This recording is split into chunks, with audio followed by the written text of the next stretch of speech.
ഇന്ന് അവസാനിച്ച India versus Qatar മത്സരത്തിൽ ഖത്തർ നേടിയ ഗോൾ തന്നെയാണ് നിലവിൽ ഫുട്ബോൾ ആരാധകരുടെ ഇടയിൽ ചർച്ചയായിക്കൊണ്ടിരിക്കുന്നത്. എങ്ങനെയാണ് പുറത്തുപോയ പന്ത് എടുത്തുകൊണ്ട് ഗോളാക്കുന്നത്?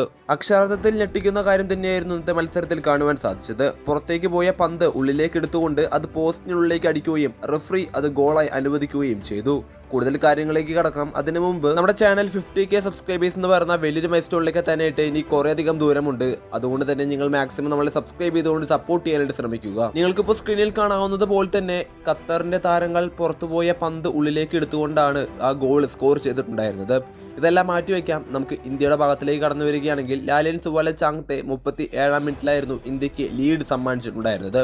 വളരെ മികച്ച ഒരു ഗോൾ തന്നെയായിരുന്നു ലാലിൻ സുവാലചാങ്തെ ഇന്ത്യൻ ടീമിന് വേണ്ടിയിട്ട് ഇന്ന് നേടിയിട്ടുണ്ടായിരുന്നത്. ഖത്തർ ഇന്ത്യക്കെതിരെ സെക്കൻഡ് ഹാഫിലായിരുന്നു 2 ഗോളുകളും നേടിയിട്ടുണ്ടായിരുന്നത്. ഇതിൽ ആദ്യ ഗോൾ വലിയ ചർച്ചകൾക്ക് തന്നെ നിലവിൽ വഴിവെച്ചിട്ടുണ്ട്. ഖത്തറിനെതിരായ ഈ മത്സരം ഇന്ത്യക്ക് വിജയിക്കാൻ സാധിച്ചിരുന്നുവെങ്കിൽ ഇന്ത്യക്ക് ഇനിയും മുൻപോട്ട് പോകാമായിരുന്നു. എന്നാൽ നിലവിൽ ഇന്ത്യ പരാജയപ്പെട്ടു. ഇന്ത്യ നിലവിൽ പുറത്തായിരിക്കുന്നു. ഛേത്രിയില്ലാത്ത ടീമിനെ ഗുർപ്രീത് ആയിരുന്നു മുൻപോട്ട് കൊണ്ടുപോയിട്ടുണ്ടായിരുന്നത്. മാത്രമല്ല നമ്മുടെ ടീം വളരെ മികച്ച രീതിയിൽ തന്നെ കളിക്കുകയും ചെയ്തു. വീഡിയോ അവസാനിക്കുന്നു. നമ്മുടെ ചാനലും സബ്സ്ക്രൈബ് ചെയ്യാൻ ശ്രമിക്കുക. 50K എന്ന് പറഞ്ഞ വലിയൊരു മൈൽസ്റ്റോണിലേക്ക് എത്താൻ ഇനിയും കുറേ ദൂരമുണ്ട്. നിങ്ങളുടെ സപ്പോർട്ട് ഉണ്ടെങ്കിൽ മാത്രമേ സാധിക്കുകയുള്ളൂ. നന്ദി.